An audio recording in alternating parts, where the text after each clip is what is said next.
Hello, in this video I'm gonna show you how you can take screenshot on Samsung Galaxy Z Flip 6. I'm gonna show you all methods that you can use in order to take the screenshot. First of all, we can use the combination of two keys, the power button and volume down button.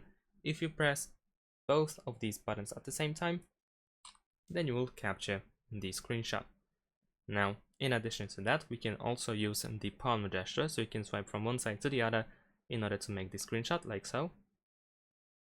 Let's give it one more try. There we go. So we have made a screenshot with the palm gesture. And if it doesn't work, if the palm gesture doesn't work, then you can make sure that this option is enabled. So you can open the settings. Then we need to go down to advanced features and then go to motions and gestures. And over here we have palm swipe to capture. This option needs to be enabled if you want to use that gesture, of course.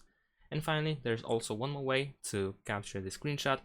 We need to swipe from the top to the bottom twice in order to open the quick access, and most likely you will need to edit the quick access in order to find the take screenshot button. In my case, it is not present right now, so we can press this pen icon in this spot over here. Then we need to edit the full quick access, and now in available buttons we should be able to find take screenshot. You may need to swipe to the right in order to find it as well. So press the take screenshot button, it should be now added quickly to the quick access. Press done, go back and reopen the quick access. And there we go, we have the take screenshot button. If you press it, then we'll capture the screenshot. So that's about it. Thanks for watching, leave a like and subscribe to my channel and see you in my next videos. Bye!